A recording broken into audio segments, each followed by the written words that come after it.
Good morning. Good morning, ladies and gentlemen.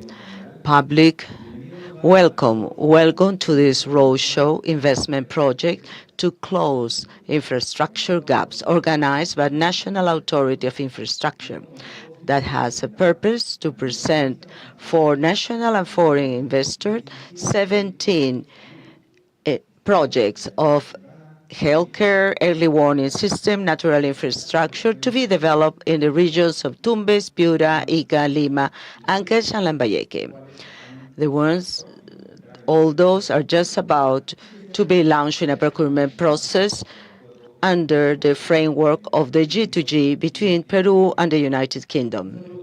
Special greetings to authorities that today are with us at this table. Mr. Hernán Yapén Arestique, the lead jefe of National Authority of Infrastructure. A round of applause for him, please. Ms. Sandy Scott, Business Affairs of United Kingdom. Round of applause. And Mr. James Redman, Director of the program ANIN UKDT. Round of applause, please. Today we are here at Lima Convention Center. Certainly our greetings to all of you that join us through social media and virtual media. Here with us we have the Ambassador Alejandro Avellán García de Diego, Ambassador of Spain in Peru. Regional Governor of Piura, Luis Neira. Congress, the following Congress people, Magali Santiesteban and Jorge Martí Corena, Mayor of Tumbes, Gidebraldo Anton. Applause for all of them. Welcome all of you. This roadshow comprised 3 blocks: technical presentation of the package of projects that I had just mentioned to go out into bidding process. A second block is where we detail procurement process. UKDT will be in charge of that section. Finally, Q&A section.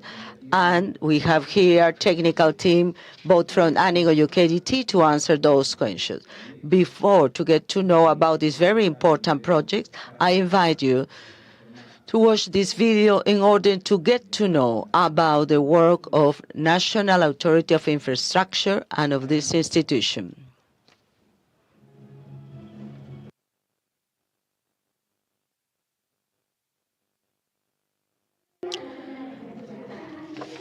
ANIN, National Infrastructure Authority, this is an entity that is in charge of the execution of mega projects, maintenance of infrastructure, equipment and furniture of project or program of investment, formulation, execution, improvement or conservation of infrastructure work in order to control natural disaster and other emergencies, in coordination with diverse entities of the executive powers, some national governments and other public entities in order to achieve their objectives for well-being of citizens.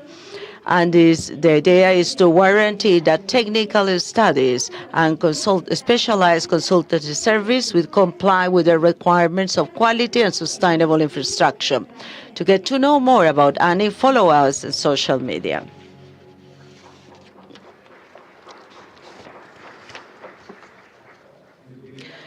In the first year of creation, ANIN has intensified their efforts in order to close gaps through different works, whether for integrated solutions, healthcare, education, and others. And it has achieved tangible outcomes that allow thousands of families to have better life quality. And this is the objective. Now we are going to present another video where we are going to tell you a bit more about the mission. And in mission, that, as I had already mentioned, is to close, to reduce infrastructure gaps in the entire country.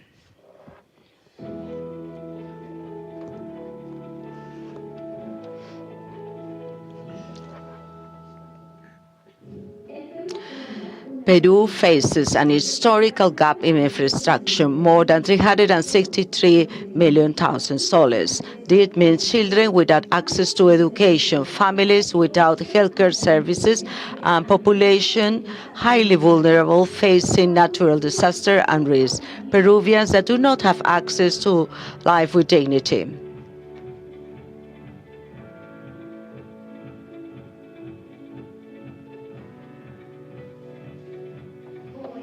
Currently, National Authority of Infrastructure have the mission to change history by reducing this gap through the execution of mega projects of high impact in Peru. In just 6 months, we have been able to conclude or to deliver 20 projects in 4 regions, 17 modern school educations that have transformed the life of more than 7,000 children, Piura, La Libertad, Ancash, and Cajamarca. A mega project for prevention of natural disasters. This is Leon Galley, that was concluded in order to protect more than 45,000 people from Trujillo, and this is the first integrated solution to fight floods in Peru. More than 169,000 people in Piura receive health care in Castilla and El Faique, the most modern in that region. And in this way, we keep fostering 72 projects in more than 9 regions in Peru. And today, we are going to add 6 megaworks of healthcare, infrastructure, and agriculture, thanks to agreement with regional government Piura, Ancash, Arequipa, Amazonas, and Apurímac. But in our work, we are not on our own. We are here together with the wide experience of the United Kingdom under the G2G agreement that allow us to add effort and knowledge in order to make reality mega projects in Peru. ANIN keeps working for 33 million of Peruvians and transforming an historical gap in an opportunity to achieve life quality.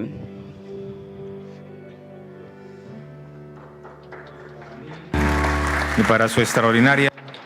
Great applauses for ANIN and the extraordinary work that they have done.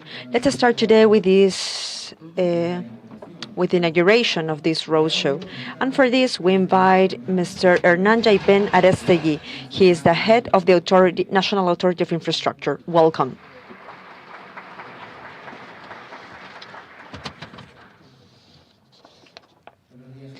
Good morning, everyone. Welcome, Ambassador Alejandro Arellana, the Business Affairs in charge, Sandra Scott, Luis Neira, the Governor of Piura, the Congressman Jorge Matircona, Cesar Villa, Director of UKDT, James, the Sechura Mayor, and Ildebrando Anton. Everyone here, councillors, mayors, businessmen, and different people here today. For today, as ANIN, it's a great moment to welcome you in this roadshow for the presentation of these projects as authority of the National Authority of Infrastructure. We have this purpose of closing gaps by having these projects in making it more dynamic, the economy of this country, and making sure that this will defend the rights of all Peruvians. And in this framework, and in the politic framework of this President of Peru, Dina Boluarte Segarra, it's a pleasure for us to show you 17 projects that will contribute to this purpose. These 17 investments that are strategically located in 5 packages of integrated solutions as systems of early warning, and 1 package corresponding to 3 different investments in health will benefit more than 5,000 citizens. It is also important to be grateful with Piura Mayor for the great development for having 3 hospitals, and also the different representatives from the Congress. I think that this way of working together with the regional government, with the mayors, with the Congress, and as Peruvians and as ANIN, we are very proud. The way chosen for these contracts of new engineering, NEC, in this way, we provide a design in great standards, great quality, and also achieving BIM modeling with a correct designing and construction in a long term. Same way for the advance of climatological events. As ANIN, we are showing a great leadership by assuring great processes of transparency and always in benefit of the country. One of the great challenges that we have as a PCM is to have complete transparency, and that's why we are ANIN. In all these 6 months, we have proposed several mechanisms to make all these processes of biddings normal procurements should be in a transparent way. Today we start a new procurement process that we are going to explain all in detail, and we will apply this effect of complete transparency. In the same way, we complete executing with transparency 54 contracts standardized internationally, and any of the current projects are stopped. All of them are completely paid with all the valuations, with a complete investment that exceeds the 15 million soles. Between May and July, we have benefited more than 25,000 people with a culmination of 18 projects where we have 15 schools, 2 health centers, and the first integrated solution for against floods. So with this, we invite you to add efforts and continue going ahead with these great impact projects. We finally want to thank you, and with the different authorities that are here today and the different businesses of great experience, we hope to achieve this great goal with the mega projects development that will promote economic benefits and with same opportunities or equal opportunities for all Peruvians. Thank you.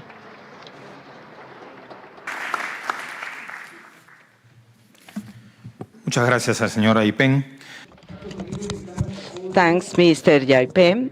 Now we have with us Liz Scott. She is in charge of the Business Affairs at United Kingdom. Good morning with all of you. I want thanks to the lead of Mr. Hernan Yaipen, Director of ANIN, and also to United Kingdom for this invitation. Greetings to all of you here. For me, it is an honor to take part in this first roadshow of ANIN that aims at launching international and international market projects of healthcare and integrated solutions at early warning system and natural infrastructure in the framework of the G2G of the United Kingdom with ANIN.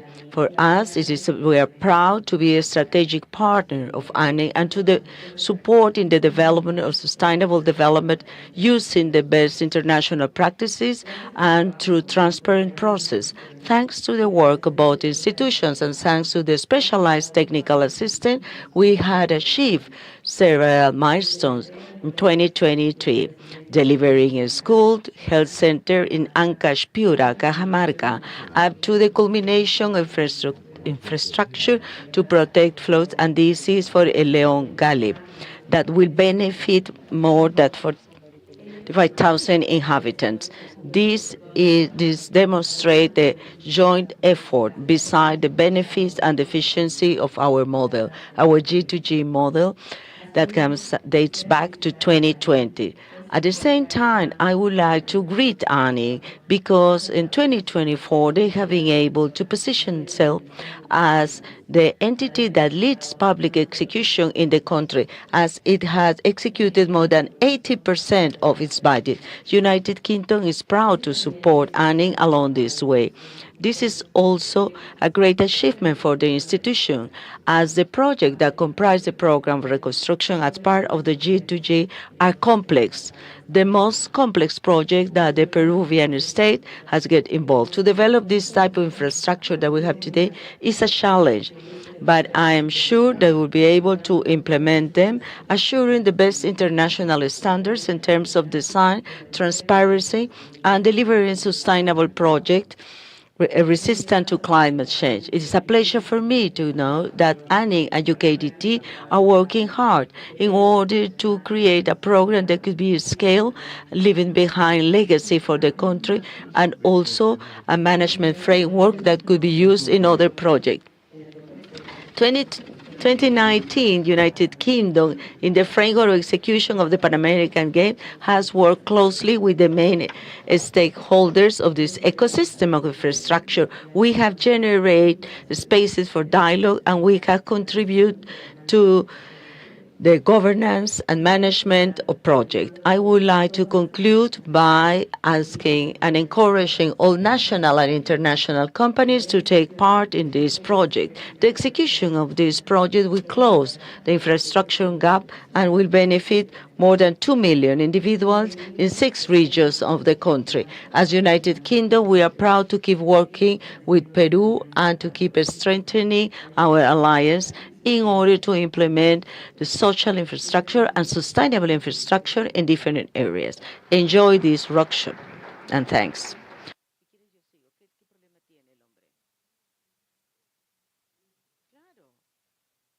Well, thanks.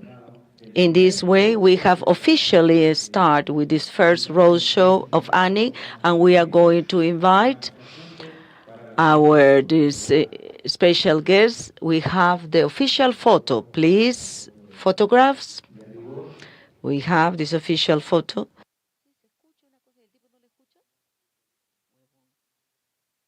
That we have in this type of event. Thank you very much, Mr. Jampe, Mrs. Scott, and Mr. Redman.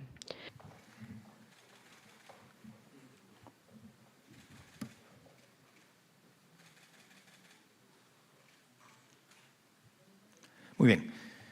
Queremos que quede registrado. We would like to register not only this, but also a photo with all of you. Could you please go down? And we are going to try to make a selfie with the audience, so everyone could be part of this second photo, second official photo. So, and I ask all the audience, please, to stand up. Los que están a los extremos, por favor, juntarse un poco más hacia el centro. En la parte del centro, pueden ponerse, por favor. A ver, mirando para acá, por favor, un momento.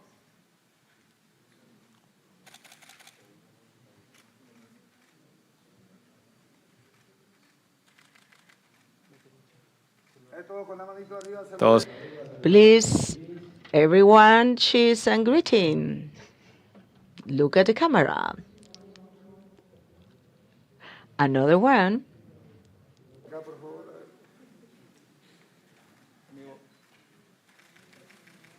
Muchas gracias. Thanks to all of you. We have enough photos now. Okay, we are going to share all these photos through the media and as well as our web.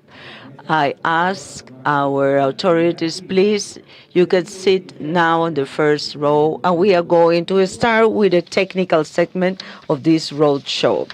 Perfect. Along this technical segment, experts of ANIN are going to present the technical packages for procurement process. At the end of all the presentation, we have Q&A session, so we are inviting the audience to write down your questions, stating your name and email, and we have personnel walking around this auditorium. When you arrive, you will given a folder. There you have paper, pen, and there we will be able to ask your question. Those of you that are with us and through media, you could also use the Q&A section of the different platforms. Now we have the first presentation of today, that is UKDT Association and ANIN.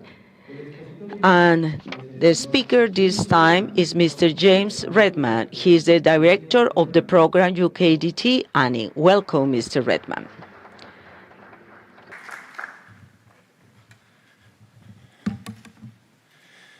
Yes. Sí, okay. Perfect.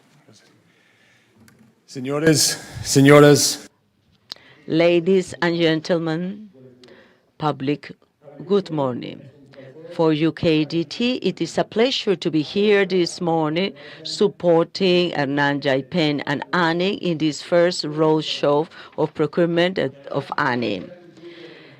Now, just to have accurate information and following the tradition, I am going to do my presentation in English. Apologies. Those of you that want to listen to the presentation in Spanish, I have the support of our interpreters, and all the materials certainly will be available in both languages after this roadshow. The UKDT is delighted to be here in our fourth year of partnership with the Peruvian government, supporting the Peruvian government in delivering this ambitious program of infrastructure under the G2G agreement. We are making sure that future infrastructure needs are met and Peru can develop its infrastructure in the greatest domestic potential, my apologies. That starts today at Procurement Roadshows. We work in collaboration together, not only with communities and local authorities, but with our consultants, our suppliers, and our contractors, the Peruvian and the regional supply chain.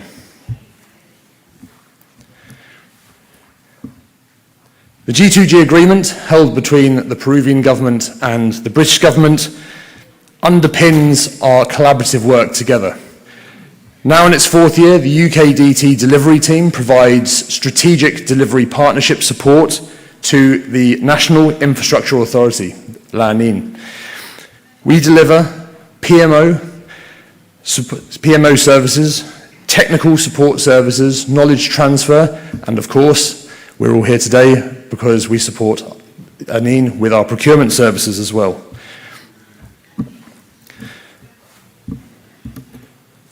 The program is founded on some key principles. We support with the building of national capacity, both in terms of circular economy concepts and the delivery of safer, more sustainable, more resilient infrastructure. We make sure that our procurement processes foster business, employment, and local development.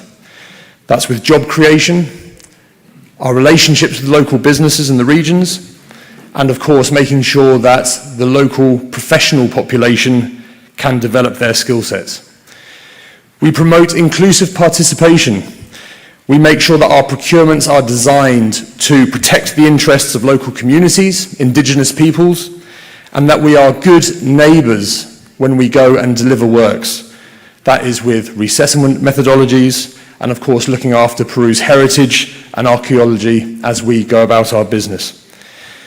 Finally, and very importantly, based on the fact that the reconstruction programme is here in response to climatic change, we make sure that we are delivering resilience and sustainability, not only in the conservation of natural resources, but in the sustainable development of our towns and cities, and of course making sure that all interventions are delivered with seismic resilience on sites which are not susceptible to flooding, and take into full account the effects of climate change to ensure that Peru will need to build these interventions once and once only in our lifetimes. How do we go about our procurement business?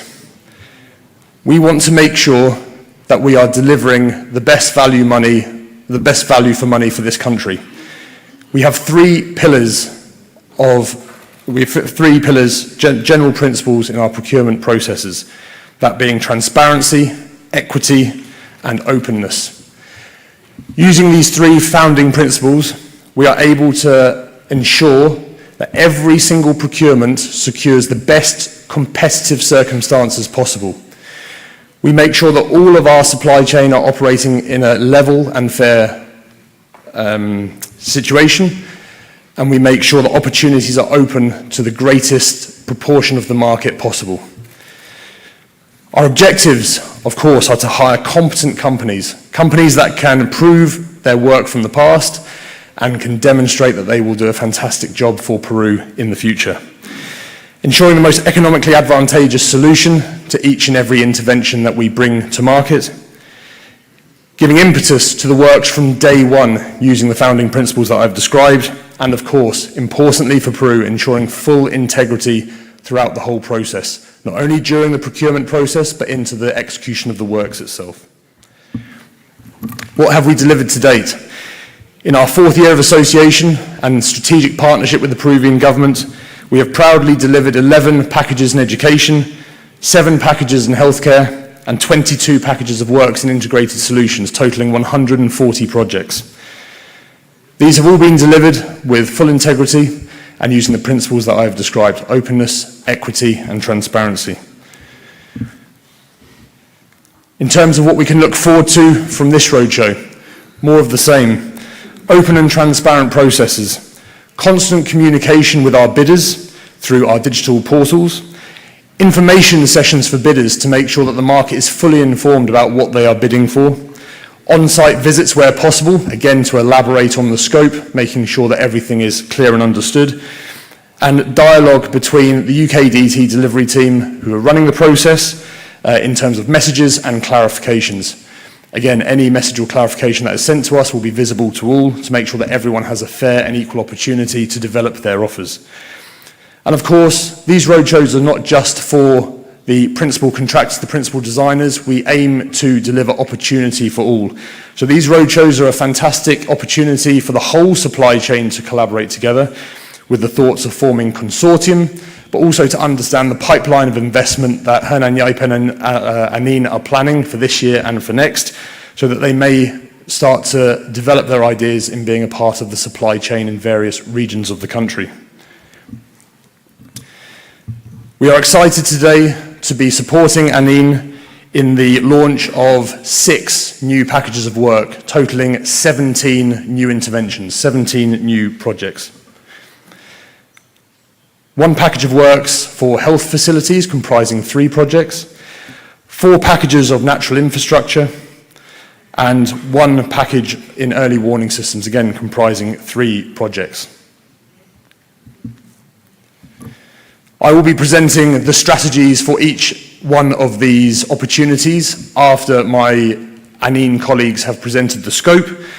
For now, I will finish by indicating that in terms of accessing these opportunities, there is a link in on the ANIN website.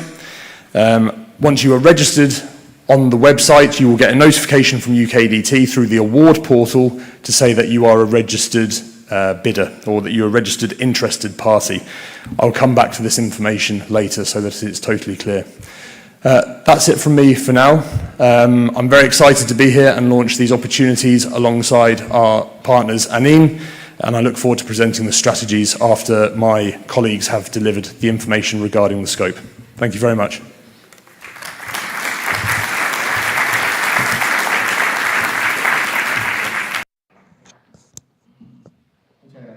Thank you, Mr. Redman, for your words. At this point now, we're going to start with the presentation of these important investment projects.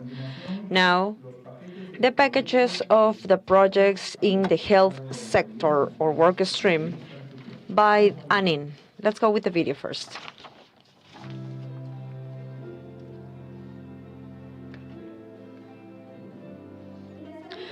Health is a very important right, and ANIN it's doing these works with highest international standards. Up to now, we have 10 projects in 5 regions of Peru. Within those, we have great hospitals as Sullana and Matucana. And also we have now hospital or health centers of Castilla and Faique in Piura already in use. We are still working for the best access to health with great quality, and we present now 3 new projects in Sechura, Talara, and Máncora in the region of Piura that will transform life of more than 100,000 Peruvians with a safety infrastructure and great technology and equipment. Now we invite the engineer Jorge Campos, Director of Assessments in ANIN, and he will explain more about these health centers. A round of applause, please, for him.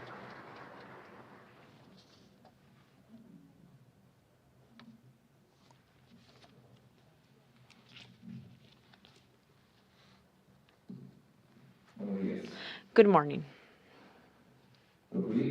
The projects in procurement in this opportunity under the G2G modality of these health centers of Sechura, Talara, and Máncora.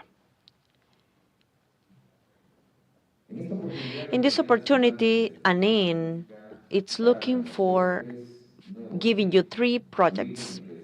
3 projects of health infrastructure located in Piura region for the preparation of the technical files and the definite design. We are looking for consulting companies with great experience, high level of specialty, and enough financial and economic background. And therefore, they are going to be able to present and submit great technology solutions and technical solutions up to the final design. It's of the component of infrastructure and the biomedical equipment with great quality standards of international level and technical parameters approved by the corresponding work streams. These 3 health centers, as I mentioned already, are located in Piura. 2 of them in the province of Talara, the Talara and Máncora Health Center, and 1 in the province of Sechura, the Health Center of Sechura. Now, let's mention more details about each one of those. Let's start with the Health Center of Talara. This health center is located in the district of Pariñas, province of Talara, region of Piura. This health center is normally receiving more than 143,924 people, and it's within the framework of the health center. The main purpose is improving the health and the safety of the community of this area. This health center, the venue or the place for this health center, for the future health center in Talara, it's 20 minutes far from the current health center. It is in the same Panamericana Road. The direction is Carretera Sullana Talara, with a space of more than 18 meter squares. It is already land with sanitation, and we're going to see a video now of the current conditions of this place. As you can see, the land is completely free. And this is the area estimated for this health center. Now, knowing more this health center, it has a portfolio of services. It's the UPS. This has a PMF already approved by DIRESA last July. It must be said that it's a new area, and therefore there is no any new contingency center. It is a complete new center in a complete new area. And in the main UPS, you will have urgencies, emergency, the chirurgical center, pathology center, nutritionist, pharmacy. And within those UPS of administration, we have the change gases department and many others. Now, talking about the necessary area for this health center, we have the architectonical medical program, the PMA, it is requesting more or less 9.5 meters squares for having 31 places for attention, 4 topics, 1 delivery center, 2 operation or surgery centers, 3 laboratories, and 47 beds. It's the area all to the right listed what the PMA is requesting. Now, let's talk about the health center of Máncora. This is place or located in Máncora, province of Talara, region of Piura. This health center, it's more or less receiving 12,000 people for the local community of Máncora and also tourists. Let's remember that Máncora it's a place well visited by different tourists, and this place does not have a health center that could answer to these needs. So by improving this health center, it's going to also have more tourists because we're going to have a first aid, easy answer to health. This place is located in the same city. It is more or less 1 kilometer away from the current health center. The area is of more or less 2.8 meters squares, also with complete sanitation, and this is at the border of Panamericana Norte. So there is access to everything needed when the construction is going to start. This is a video of the current place. The release area that you see there, it's the area estimated for the construction of this health center. If you can, as you can see on this picture, it's the area in red. That's the area for this health center. Now, let's talk about the portfolio of services of this health center. The portfolio for this health center in Máncora needs to respond, same as the previous one, to technical norms. It needs to have the UPSS and the UPS as the PMF is requesting it, right? So this PMF has also been approved by DIRESA this month. Within the main UPSs, we have the external consultants, urgent and emergency activities, activities for the delivery moments, and clinic pathologies, and the UPS listed to the right.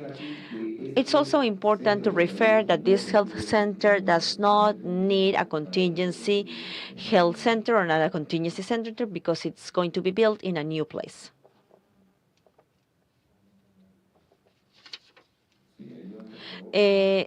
Please, could you help me? Okay, next, thank you. Talking about the PMA, the Architectonical Medical Program, the areas already analyzed for this new place, it's an area of 3.5 meters square meters. So with the physic area, it is more or less of 2 or 3 stages or 3 floors. We will need 16 consultancy places, 3 topics, 1 area for delivery, and 8 beds and 4 maternity areas. And the last one, the last health center, is in Sechura. This health center is located in Sechura district, the province of Sechura, region of Piura. This health center is receiving more or less 116,000 people. It's also within the network of health, and its purpose is as well to improve the health and the well-being of the community. The location of this area for the construction or building of this health center, it is in the same city of Sechura, 5 minutes away from the current or existent health center. The area, it's more or less 11.5 square meters. It's again a place already with sanitation done. Next video, let's see this drone picture of the current area and the current status of this land. This is an estimation of the area already released for this health center. Now, talking about the needs of this portfolio, the portfolio of these health centers, same as the previous two, they must comply with the necessary technical norms and health norms, same for the UPSS and UPS. We also have the approved PMF. This health center does not need a contingency center because it is going to be built in a complete release and new area. As you have to the right, we have listed the UPSS needed and the UPS needed as well. Now, talking about the PMA, it requests areas of 7,930 square meters. It will have 29 consultancy areas, 3 topics, 2 delivery areas, and 2 surgery areas, 37 beds, and 4 maternity areas. Now, we have some general scopes that we need with these designs. The content of these technical files, since these are definite technical files already or ready for construction that must be built at level of RIBA 4, as the terminology of the NEC contracts. By having all the plans of all the different specialties, the technical specifications, the budget, the programs, and all the necessary documents for assuring that the project will comply with high standards, with a current norm, national and international norms, by considering social aspects, environmental aspects, and economical aspects, a right planning, an accurate design, construction, and operation of this health center, assuring the possibility of being work, meaning that the operation and maintenance future costs could be according to what it is estimated. Also, safety and sustainability during the use of this life or cycle of the project. So you can see here listed the RIBA stages, the preparation of this design, and the technical design as well. Same, and as based on the experience from the past, ANIN, it's receiving these lessons learned, and it's now looking for the design of these technical files being done in continuous communication and participation with all the stakeholders, with the regional government, with the management areas of these regional governments, with the municipalities, with the local governments, with the providers of basic service and other authorities or necessary stakeholders. This coordination is very important in order to assure to receive all the necessities and necessary requirements for the final design, so they can be validated before or ahead by the users. Finally, I want to share these pictures with you by showing you the previous health centers that these are already finished, already built, and ANIN is already handing over, and users are already in use of these places. Thank you.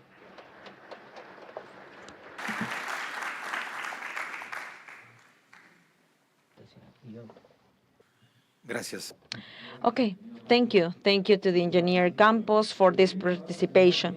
Now we ask, please, Mr. James Redman, Director of UKDT program, to provide the comments of this presented and as well the instructions for the process of procurement.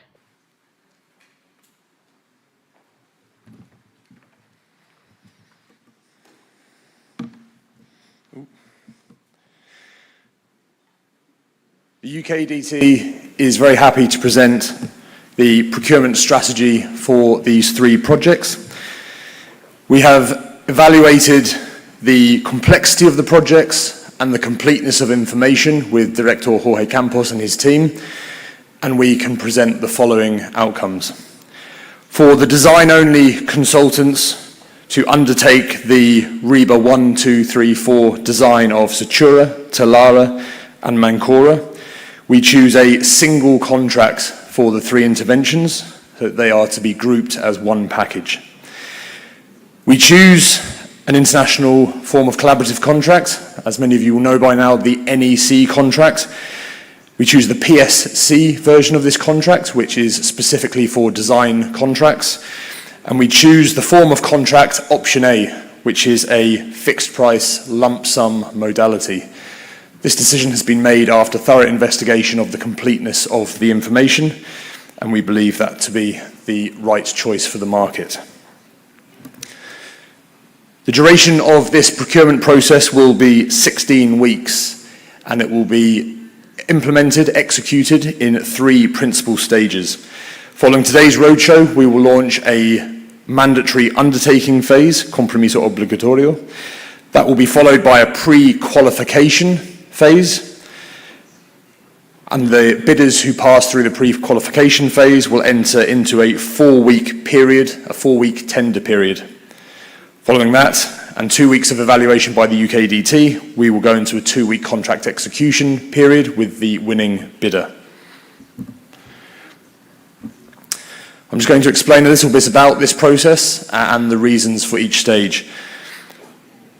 The mandatory commitment, the mandatory undertaking, is for any bidder interested in this opportunity. It is unlimited, and any company believing themselves to be capable of the delivery of these 3 interventions can participate in this phase. All bidders, unless they do not pass some mandatory questions, will pass into a long list. This is also unlimited, and those bidders will be eligible for the pre-qualification phase. The pre-qualification phase looks back at your previous experience, ensuring that you have the skill sets and the previous demonstration of ability to deliver these works competently. We then take a shortlist into the final stage, which is the invitation to tender stage, the main phase of the procurement. As previously reported, that is to be 4 weeks long. Those finalists will have their offers evaluated, both technically and commercially, and UKDT will recommend a winner of the process to ANIN for the award of the contract. The mandatory undertaking phase is a signed declaration of integrity. As I've mentioned before, it's one of the cornerstones, one of the pillars of our process. We aim to deliver total integrity from the first day of procurement all the way through to the finalisation of the works for not only ANIN, but the people of Peru, the country as a whole. At this mandatory undertaking phase, to determine suitability of the bidder to move through into pre-qualification, we ask for confirmation of turnover of 20 million soles for 3 of the last 4 years. This is to ensure that the bidders passing through into pre-qualification have the necessary financial capacity to successfully deliver the works. In pre-qualification, as I've said, we look back at the abilities, the previous portfolios of the companies. We ask for the submission of policies and procedures, including some pass-fail questions. We look at the financial elements, as I've mentioned, 3 of the last 4 years of audited accounts to ensure financial capacity. And we look at environmental quality, health and safety policies to ensure that the companies are well set up to deliver to the expectations of the entity. In terms of technical assessment, these are based on questions that test financial capacity and policies, existing processes, and previous case studies that demonstrate experience. We will ask for you to report on previous relevant experience that demonstrates your ability to pass through into the tender phase. And finally, in the invitation to tender, the technical proposal combined with the economic proposal. Typical technical questions include how you would form your organisation, who you would nominate as your key persons and what their skill sets are, what your implementation plan might be for the project, including any unique selling points, any advantages that you can bring to the entity, to the projects, to the stakeholders. Design process management, how you would run through and manage the design process in total collaboration with your stakeholders and with the employer, with ANIN, and how you would involve the stakeholders in general, keeping them informed as your design develops. This is evaluated alongside your fixed price offer, UKDT presents you with a pro forma to build your fixed price offer in a way that is compatible with your competition so that everyone is evaluated in a fair and consistent way. Typically, these two components are evaluated on a 70-30 basis, 70% for the technical offer and 30% for the economic offer. That will be confirmed in the tender documentation. You might notice that we have not released any budget figures today. In the interests of fair and open competition, and with the output of our evaluation suggesting that the information is complete, confirming that the information is complete, we await your most competitive offer based on the information provided to you during the tender process. Thank you.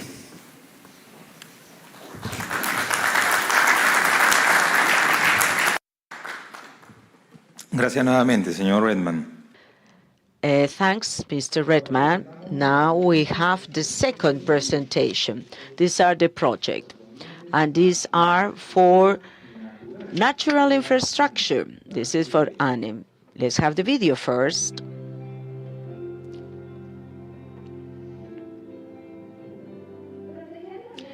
To protect life of Peruvians is a mission that the ANIN has assumed from the very first day. In this way is that currently we are executing 32 projects of integrated solution nationwide, and we have culminated the mega project Leon Galley, the first definitive solution facing the effect of intense rainfall in Trujillo.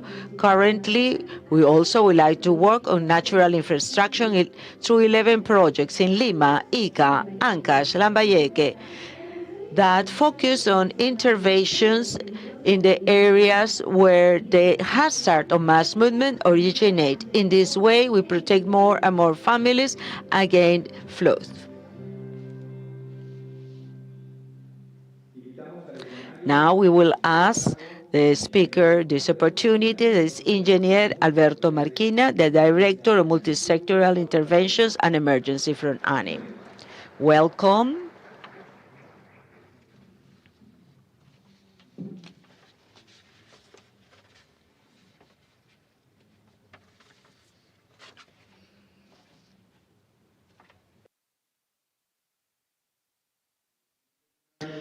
First, greetings to the lead of ANIN, Mr. Jaipeng.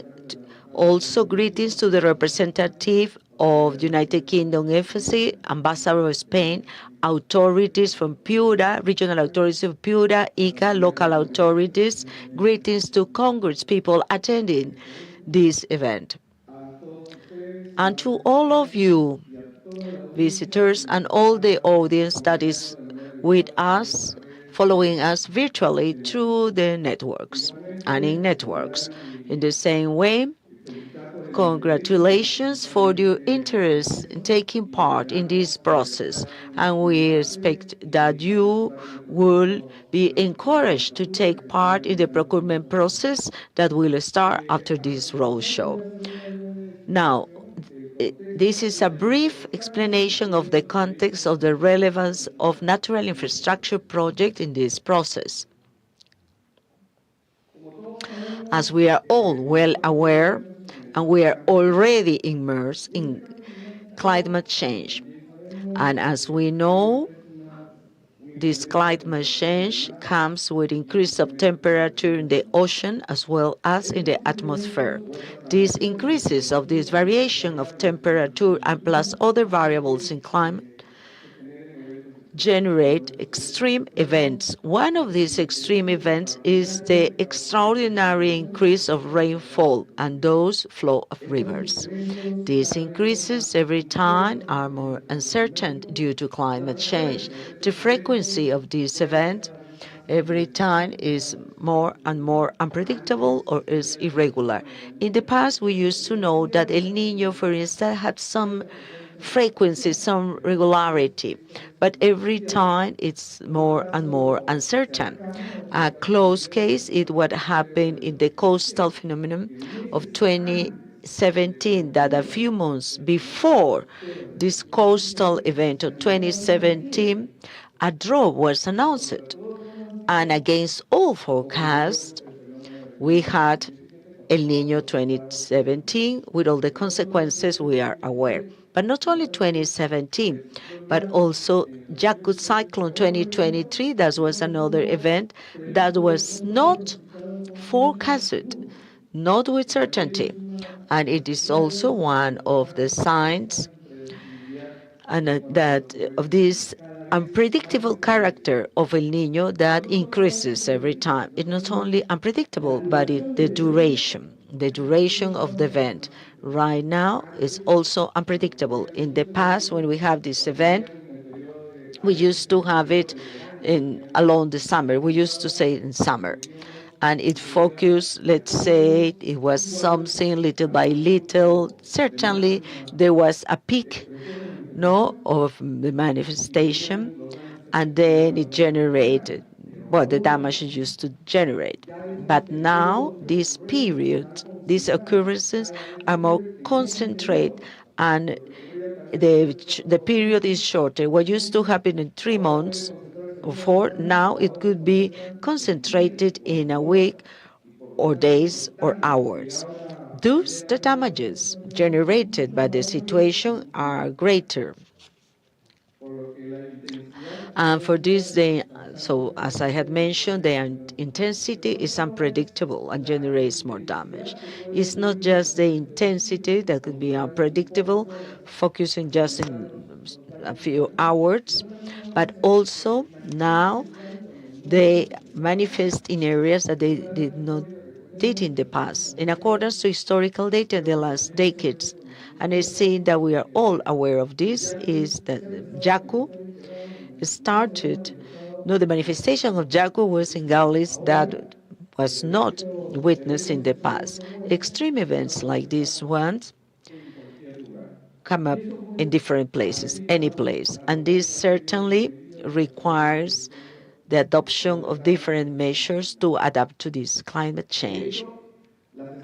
In fact, statistics in terms of damage, not only nationwide but worldwide, are very extreme. In our case, in the case of our country, El Niño generates losses that exceed $3,500. And this is in accordance to CAF, the Under-Development Organization, and other studies indicate that it could be 2 or 3% of the GDP. If we take into consideration this type of damage of impact in the economy, it certainly affects the development of the country. But it's not only economic impact, and mainly, and this is part of the message, is that this also generate losses of life. That is the most valuable thing, that where communities and country have human losses. This event also generate damages in infrastructure, health infrastructure, road infrastructure, among others. They also generate impact in life quality of population, increased poverty level, and there's a change of effect. And certainly in a reconstruction process is complex.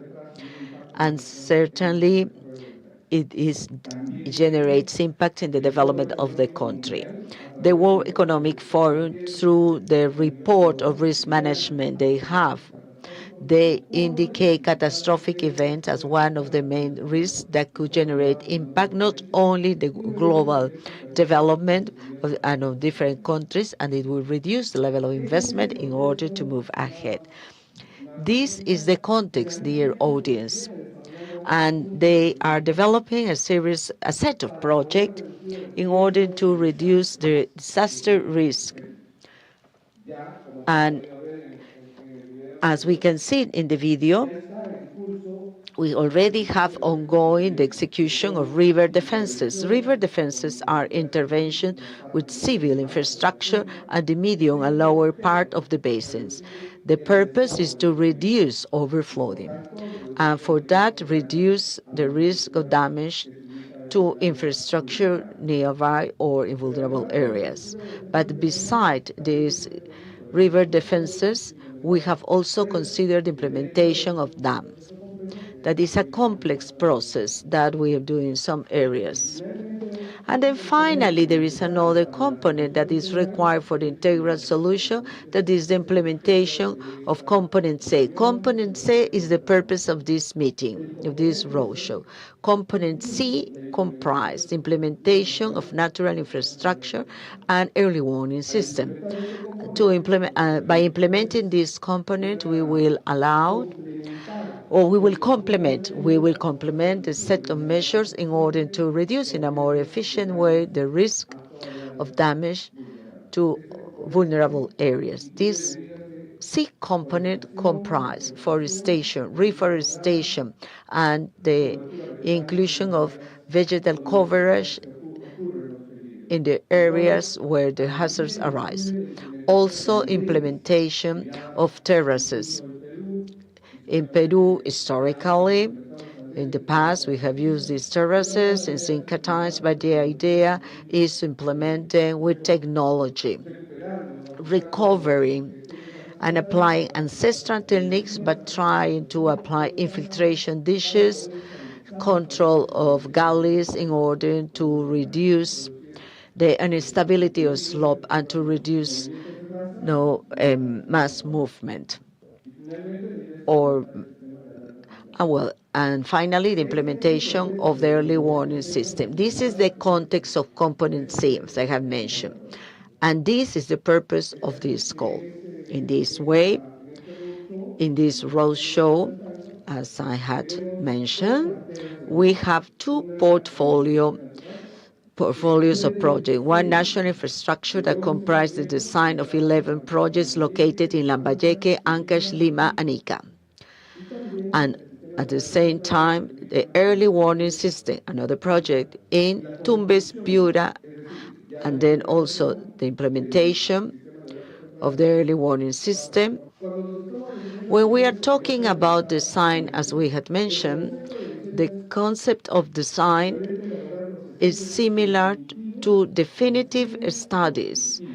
In order to move to construction, we would like this message. We would like to deliver a clear message here. Design is to prepare definitive studies with the level of detail, enough level of detail and the required level of detail in order to execute works without inconvenience. This design have to comply with quality standards, have to comply with national and international standards, and for the works to be executed without major inconvenience, and the works will comply their function that they are being designed to, and also being sustainable. We consider that a project that is not sustainable is not a project. So the design, besides complying with all the standards, they have to be sustainable. And that effort is something that have to be sorted out along design. And so the design have to include a narrative, a descriptive narrative, the development of basic studies, and also per discipline, all the drawings, all required drawings, general and per discipline, technical specifications required for the implementation of the site, budget, schedules, environmental and archaeological certificate, permits, whether permit required in order to execute the works. And here we would like to emphasize this request. We request that along the design, we have to cover and you have to do all the paperwork required to have the permits and be ready to start the works. The same as identification of required lands or plots in order to meet the objective and with the characteristics, and then proceed with all the process of regular registration of this plot of land. At the same time, we have to bear in mind social aspect. For all this, we need close coordination, not only with the population where we are going to develop this project, peasant communities, local or distrital governments, social stakeholders in the area, provincial government, regional government, different instances of regional government in the area of intervention for the project to be developed without inconvenience. So in the framework of this definition of design is that we call the companies for them to take part and be able to develop the design of natural infrastructure. Construction. Construction, this is the definition that we have to consider for early warning system.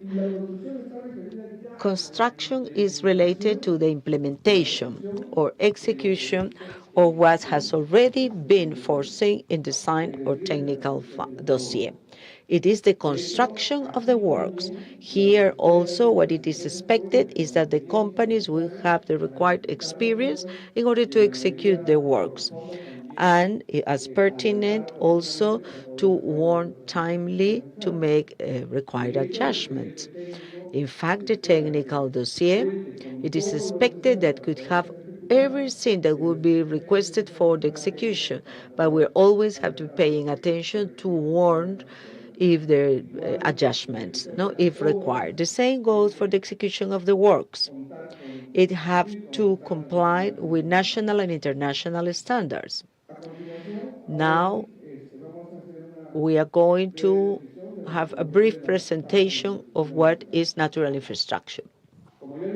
As we have already mentioned,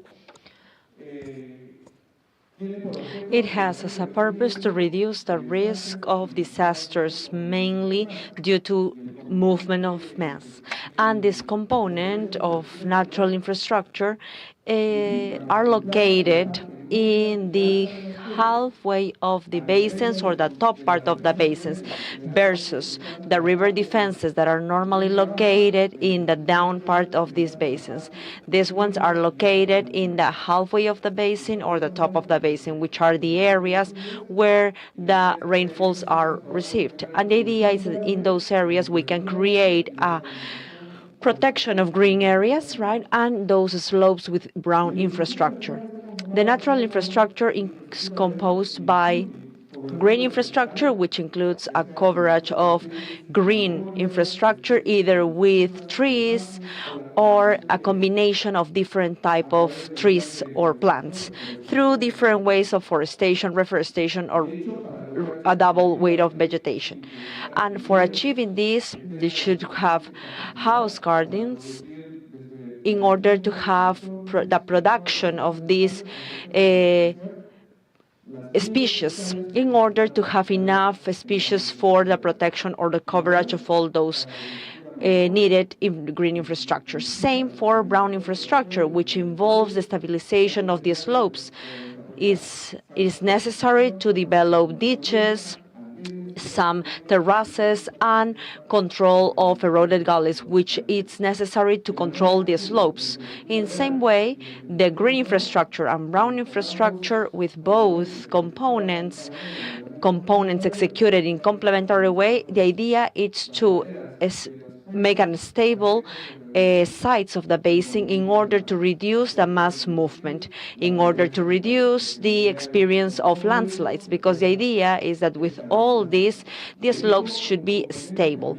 One component as well that it's important and transversal, it's the management of the knowledge and governance, which includes doing works for sensibilization, organization of all the community and the population, which are normally interacting in these projects of infrastructure.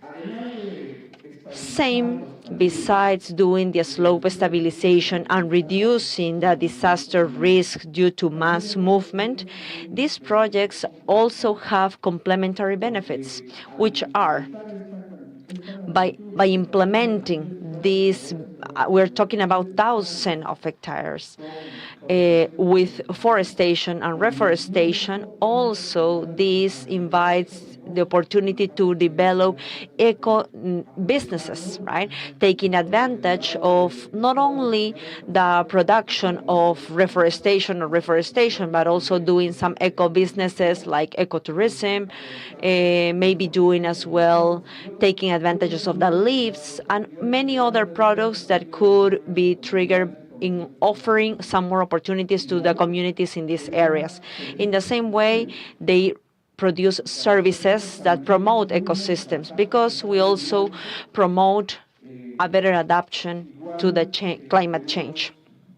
And we have the opportunity as well to improve, right, the reception of the aquifers and also the carbon capture. So in addition, or in total, there are a series of additional benefits that are included to the reduction of disasters. Just to show you in this picture here, you can see, let's imagine we are in a basin, right? And here we have with this house garden B1, where we need to produce all these small plants. These must be house gardens that might have all the technology and necessary procedures for the correct production of these small plants. And all this must be located in these areas that we call blocks or areas, block 2 and 1. And all these are are in these areas, right, where the mass movement starts, with different species that are going to be installed from these small trees that we're going to take from the house gardens. The idea is to put some native species and these small plants for making sure the sustainability of these species as chachacomo, tara, and other species from this area in order to achieve a better adaptation and sustainability of these species. In the same way, we have the option of doing infiltration ditches on the top. The portfolio, which is of this of part of this, it's composed by 4 packages, and it is where we invite you to make your proposal. 4 packages of natural infrastructure. The first one, it's located here in the region of Lima, Anica. In Lima, it is including the basins of Cañete and Mala, and in the region of Ica, the basin of Matagente. As a whole, this package has an estimation of more or less 8,000 hectares. This great size of intervention, it would be one of the biggest done here in the country, even in the world, for this purpose, which is the reduction of disasters. The second package is located in the region of Ancash, and it includes the 3 main basins in Ancash: the basin of the Casma River, the Guarmey River Basin, and La Cramarca River Basin. Within these 3 basins, it is also an estimation of having more or less 11 hectares of intervention. So as you can see, these are very big sites of interventions and a big challenge for everyone. The package 3, it is located in the region of Lambayeque, and it includes the basins of Olmos River, Motupe River, and La Leche River that are all in the same basin. And as a whole, they are having a plan of an intervention of 11,000 hectares. Again, a very important figure that we consider it's a great challenge for everyone. Last, package 4, also located in Lambayeque region in the basin of Saña River and Chancay River, with an intervention of more or less 10,000 hectares. These 11 projects have been estimated that the execution time of the design is 10 months, and as a whole, they are going to have an intervention of 41,000 hectares.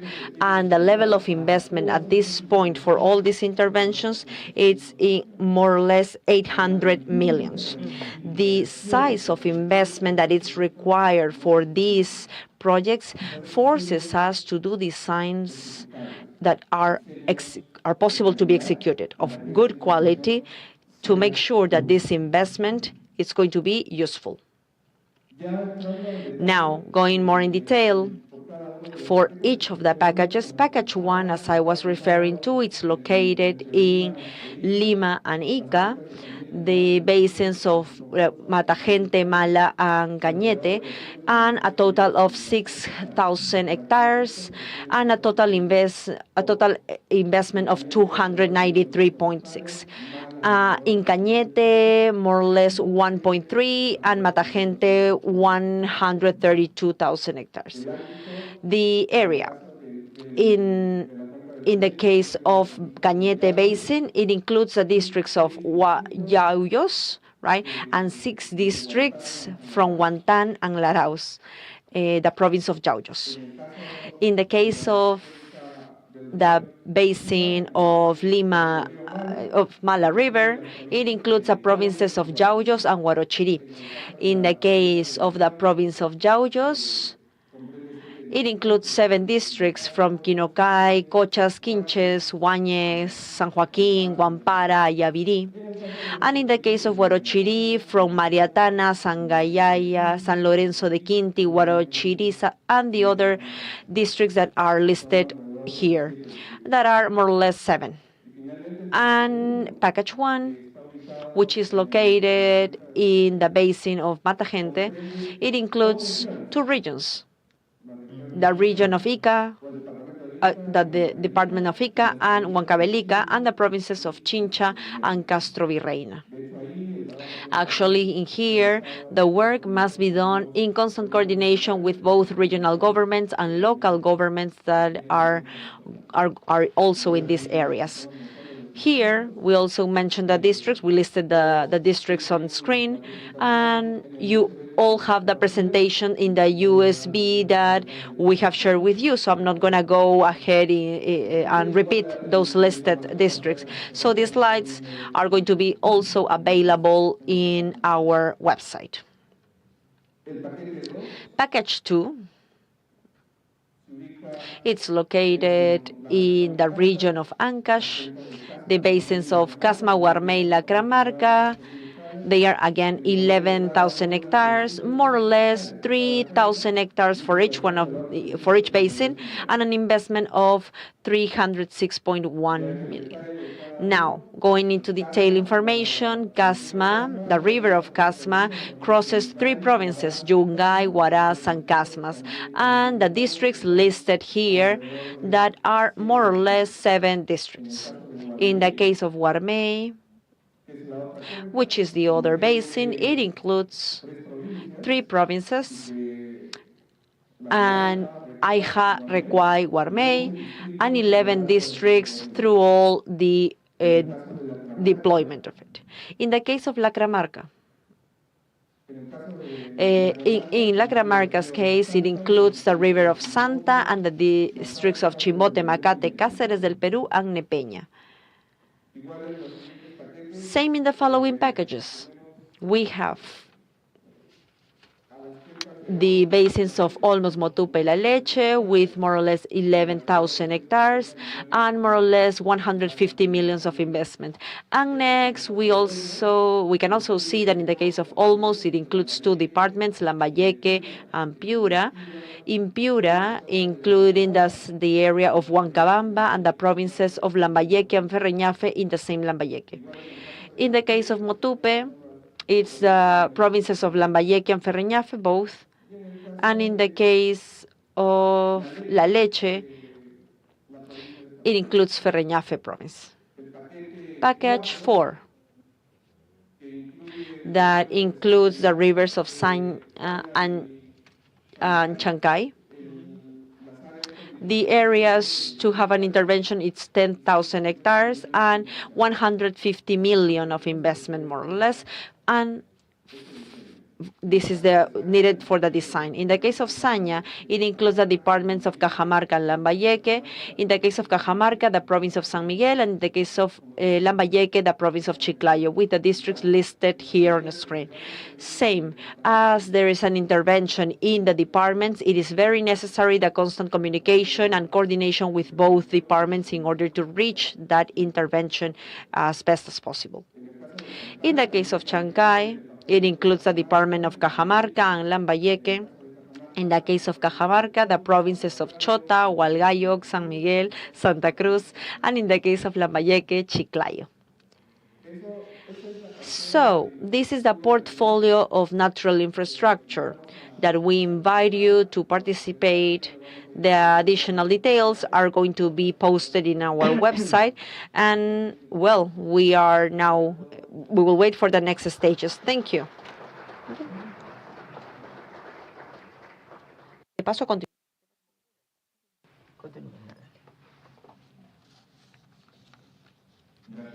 Thank you to the engineer Marquina for your participation, for your presentation. Two quick notes before continuing. First, the slides are going to be posted in social networks and in ANIN in order to be reviewed. Okay, whenever you need it, you can download them. And next, please don't forget your questions. They are going to be answered later. For this, you can please receive the support of the ladies in the room. Remember that in your portfolios or in your folders, you can have pens. Now, we invite again Mr. James Redman to share the comments about this last presentation about natural infrastructure and again showing us more details about the procurement process. Again, for the second group of packages for today, UKDT is pleased to present the details for this procurement as we have them at this moment in time. As Director Alberto Marquina has informed you, we have 4 packages of work comprising 11 projects up and down the country. We are particularly proud to support ANIN with this type of work, which we believe to be very unique within the global environment, construction environment. And because it is unique, because it is attractive to a very certain type of company, we really encourage you to make use of the openness of the procurement process that we have broadcast today to make sure you understand all of the details and that we can help you out with any clarifications. The details that currently stand for these opportunities, again, the use of the NEC PSC form of contract, which is specific to design packages. We will release them as 4 separate packages, and we will confirm very shortly how many packages each bidder would be able to win, how many packages each bidder is eligible to win. And also, in very short timeframes following this roadshow, we will confirm the form of contract. We do know that it will include a form of offered fixed price, but we will confirm the details very shortly. In terms of the details for this procurement process, at this point in time, we will of course be running an MU as usual, which will include the declaration of integrity signed at the initial stages. Again, we will be looking for confirmation of turnover for each or for 3 of the last 4 years to ensure that the companies bidding for the work have the financial capacity to successfully complete the opportunities. Those thresholds for turnover equate to 9 million soles for package 1, 10 million soles apiece for packages 2 and 3, and 8 million soles for packages 4. Those are obviously aligned to the magnitude of the packages that we envisage. As Director Alberto Marquina has indicated, the service period for these contracts is 10 months. That is the information we have at the moment. I hope that gives you an idea of how we are launching these procurements to market, and UKDT will be happy to provide full and final details in very short timeframes following this roadshow. Thank you.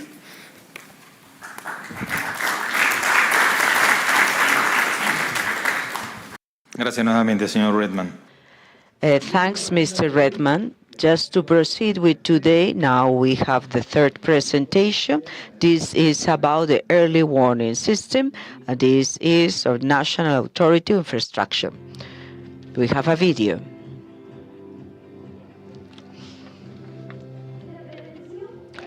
the prevention is the best investment.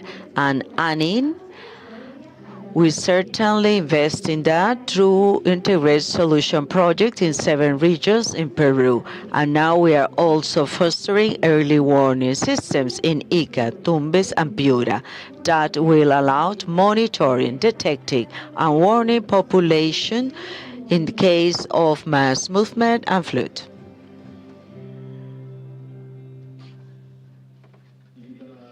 So once again, Engineer Alberto Marquina, this is the second time. He is the Director of Multi-Sector Intervention and Emergency in ANIN. So the following presentation, Early Warning System.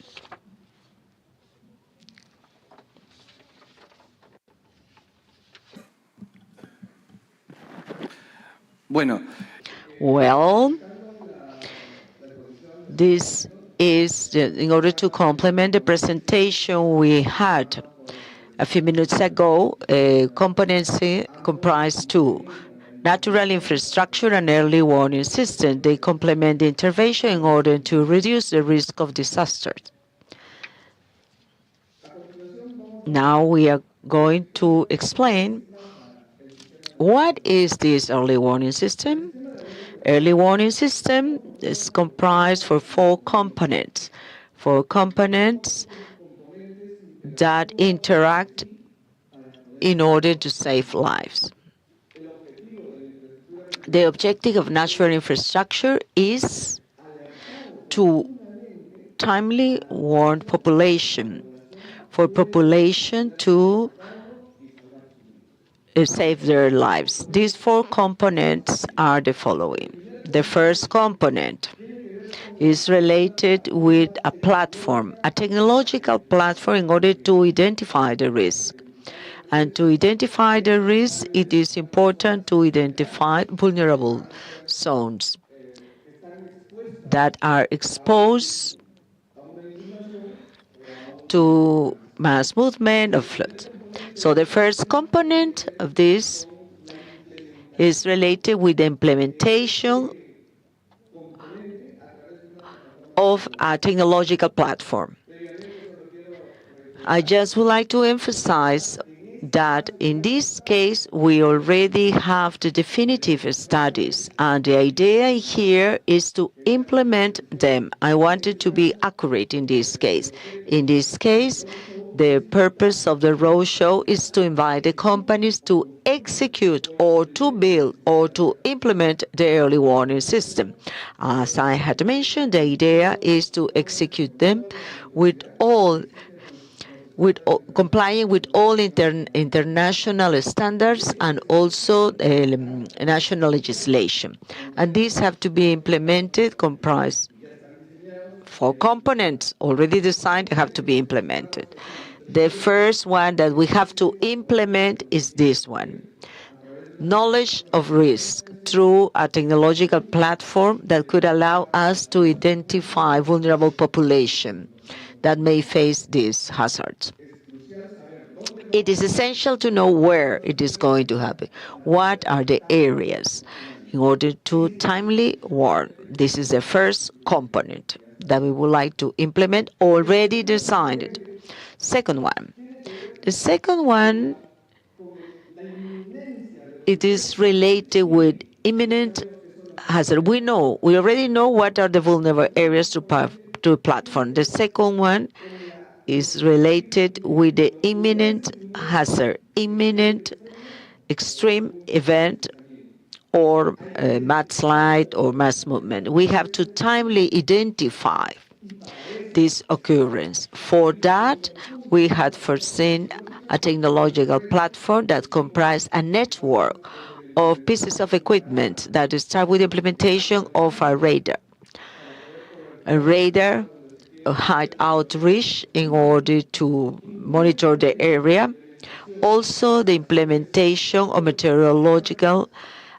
automatic meteorological station along the entire basin for them to feedback the information of the radar. And jointly, it could allow to forecast, anticipated forecast. And then finally, a set of hydrological station, automatic ones along the basin that could allow us to forecast. And an important aspect is that for this purpose, we already have an agreement, already signed agreement with Tsunami. At the culmination of the implementation of this, Tsunami will be in charge of the operation of the entire monitoring system. So Tsunami will take this and will own this in order to provide sustainability. This is something important to mention because one of the stakeholders will have to interact along this implementation process, besides interacting with regional government, local governments, COE and nationwide. It is also important to coordinate with Tsunami for proper monitoring of all the hazards. Once we have the vulnerable area identified through technological platform, once we have identified the eventual occurrence of these extreme events or slides, then we activate the component of communication and dissemination. So through this component, what it is expected is to implement a set of communication mechanisms, whether through cell phone, radio, TV, television, and sirens, that are a set of mechanisms through that we are going to use to timely communicate the population about the hazard, imminent hazard. One of the proposals we have, for instance, is that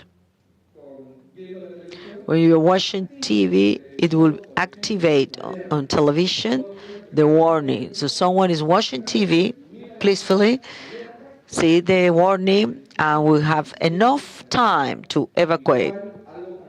Something similar, well, then the idea is to receive through cell phone, the ones that are in the vulnerable area, for them to take note and to act. And so here in this third component, what we expect to implement is a network of sirens, text messages, what is had been comprised in the technical dossier for population to be warned.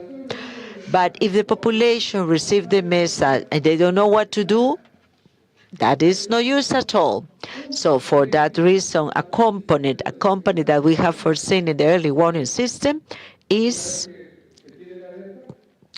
once we have the warning has been generated, training to the population. Once they receive through message, through cell phone, sirens, or television, the warning, the idea is for the population to have the capacity and to know where they have to escape to and what are the shelters or the muster points.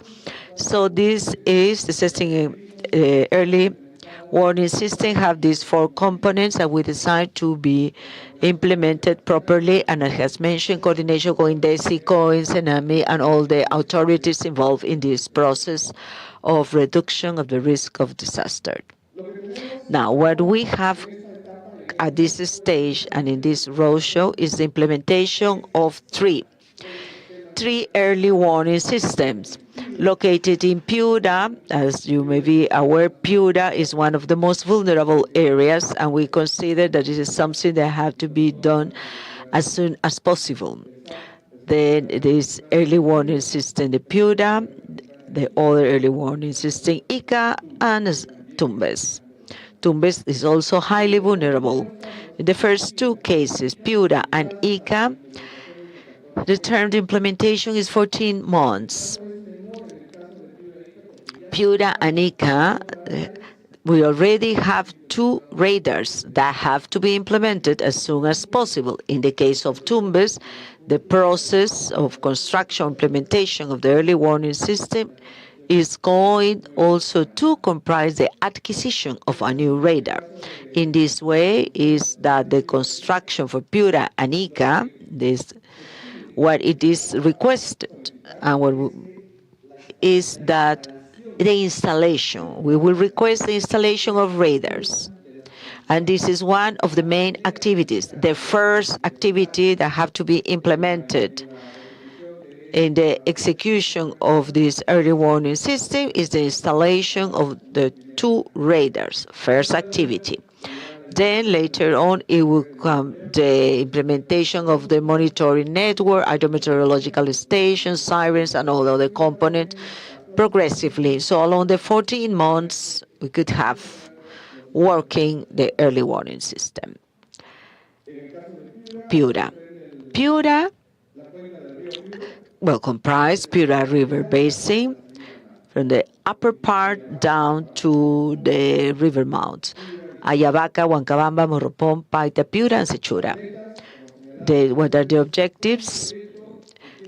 This is a project that has a lot of technological elements. In terms of hardware, software, as we have mentioned in the first part. So through the software and the hardware, the idea is to have this technological platform in order to identify risk areas and have permanent monitoring of possible occurrence of these occurrences or this hazard, extreme events or mudslide or slides. And to establish a platform for efficient communication, efficient and timely communication. So for the population, and things that have to be synchronized, not only in the region, but also in Lima, to take measures in case this event will be above level 4 or 5. Installation of monitoring networks with this automatic station we had mentioned, installation of sirens, control center, training, and training to the population. These are the set of measures. This is a summary. This is what we have to implement for the early warning system to work and save lives. ICA. Similar, quite similar. This comprises the San Juan River Basin, Matagente, Rio Chico, and the departments are Ica and Huancavelica. In Ica is the province of Ica and Chincha, and Ica is a city to warn properly and surrounding areas and to reduce the impact in population. Huancavelica are Castro Virreina and Guaitara. Well, the goals here in ICA is software, hardware, to get to know vulnerable areas of high-risk areas, surveillance of hazard, and timely communication of any extreme event. Also monitoring network with automatic monitoring station plus the radar, communication with sirens and all the technological platform that would allow us to timely communicate, and then training for the population. In all this process, we have to interact once again, local governments, regional governments, INDECI, CENAMI, and other instances that could be involved in the process. Also, we have to work closely with INDECI and coordinate with them, and we expect this could be implemented in the following 14 months. Finally, we have the early warning system for the benefit of inhabitants in Tumbes region, 125,000, and this is close to the border with Ecuador, out to the river mouth, and this comprises Corrales, Pampas Hospital, San Jacinto, San Juan de la Virgen, Tumbes. The idea is also to implement the early warning system. This is different from Ica and Piura. In the case of Tumbes, this will comprise the acquisition of the radar. The idea is the same: implement technological platform with the same purposes, identify risk areas, monitor hazard, and to have a proper communication and dissemination, monitoring network with meteorological radar, automatic station, monitoring centers. Communication and dissemination, same, go with sirens, control center. And then certainly coordination and training and creation of awareness among vulnerable population for them to be able to have a proper response to the warning. It is not point in communicating if the population doesn't know how to respond. There is a huge challenge. There are trials to be run, and population once receive the sign of the warning would be in condition of evacuating and go to safety. These are the scope. This is the scope of this early warning system package. As you could see, is very important. This is a critical one, and it could save lives if we do it properly, and we are sure we are going to do it properly. This is the presentation for this part of the process. That's the purpose of this procurement, and we invite you now to take an interest of this and participate in this process. That's it. And well, now as an announcement for a next roadshow, we're also preparing new procurement processes. That it's basically here some aspects that we will share. We will share in the next roadshow the construction progress. In the case of Chicama, for example, that is not for design, it will be for the stage of construction. This is being prepared, we're working on it, and projects in the educational work stream in the region of Ancash, two education institutions in Loma and in Patapata, for high school and for primary school. But that would be for our next roadshow, so you can pay attention. We have not only this, but a new portfolio of projects that we are going to be showing to you more in detail. So far, it's the design of natural infrastructure and construction and implementation of the early warning systems, which are the purpose of this forum or this session today.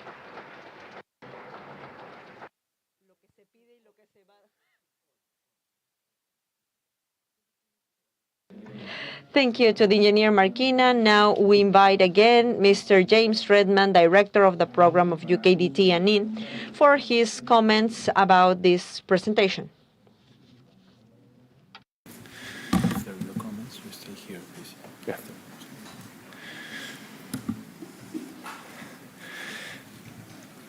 Once again, and for the final time today, UKDT is pleased to present the confirmed procurement details for the early warning systems package. We have evaluated the information available with Director Alberto Marquina, and we judge it to be complete. Therefore, the choice of contract for this execution project is the NEC Option A form of contract. That is a fixed price lump sum contract. The three interventions are being launched as a single contract as presented, and that is the three construction sites that Alberto Marquina has presented to you today. The Option A contract, I should mention, of course, comes with the relevant change mechanisms in the event that any of the scope has to change through external influences. The early warning system program is slightly different to the program presented for the healthcare centres in terms of the makeup of the process. And for good reason. We have to find a balance between the necessity to deliver this strategically important project as quickly as possible, and we judge that the market for this project is going to be unique. Therefore, we can afford to take less time in the initial stages, but give the market more time in the tender stage to give bidders the best possible opportunity to present competitive and complete offers to the entity. After the roadshow, we start with the mandatory undertaking step, which will have elements of the pre-qualification stage combined into it. By doing that, we are able to offer the market 6 weeks to prepare their fixed price offers, which we judge to be very important for a project of this complexity. And following that, we arrive at the 16-week mark, whereby the contracts will hopefully be awarded to the winning bidder upon recommendation to ANIN from the UKDT procurement team. The process therefore looks like this. The mandatory undertaking will take a no limits registration of entrants on the website. We will generate a short list of tenderers following that stage, and we will launch into the invitation to tender, the main tender process, which is 6 weeks long. That will output the winner based on a UKDT recommendation to ANIN, to the entity. The mandatory undertaking, as I said, which includes elements of the pre-qualification stage, includes a signed declaration to signal your compliance with the integrity measures, confirmation that turnover exceeds 140 million soles annually. That is the threshold which we judge to be suitable to assure financial capacity for this project. Confirmation of initial case study requirements are met to evaluate that previous experience is suitable for the opportunity on offer. Case studies with references. Supplementary information, technical questions and answers, and consortium details. The objective of the mandatory undertaking is to select 5 suitable bidders. The procurement itself will carry 5 bidders through to the next stage, and this process can be carried out in the following way.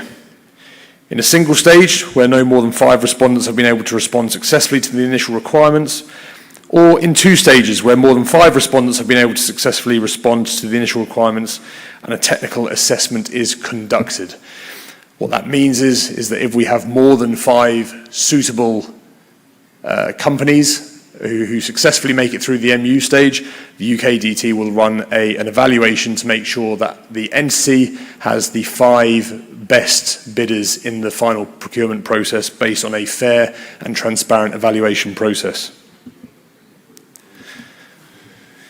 For the invitation to tender, the key documents for submission will be your policies, procedures, which will be evaluated under a pass-fail examination. The financial elements, 3 of the last 4 years as previously. Environmental quality and safety policies as previously, and your ability to secure the relevant insurances. The technical questions will include, and this is where we include again an element of pre-qualification just to make sure that we are able to curtail the process to meet the time requirements. It will include an element of looking back at case studies to make sure that your experience is suitable for the opportunity. It will include evaluation of key people, proposed methodology, including innovations, unique selling points, etc., and your plans for stakeholder engagement. In terms of the commercial proposal, the financial proposal, as mentioned, it will be on a fixed price offer. The combination of the technical proposal and the financial proposal will give you your total score. Again, this is typically 70% technical, 30% commercial. Those details will be released in the very near future and will be very firmly highlighted in the tender documentation. I finish the UKDT's participation for this stage of the roadshow with a reminder that the links are available and very clearly displayed on ANIN's web portal.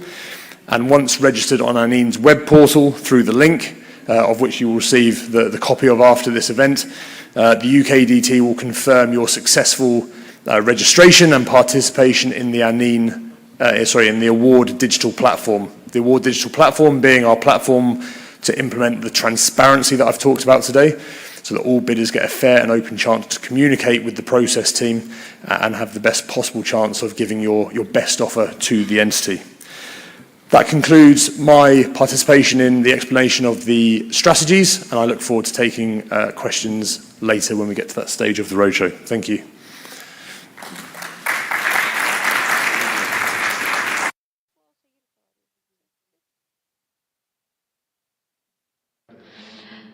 Thank you, Mr. James Redman, and I invited him to have a seat because, as he said at the end of his presentation, from now, this central board, we're going to start with the questions.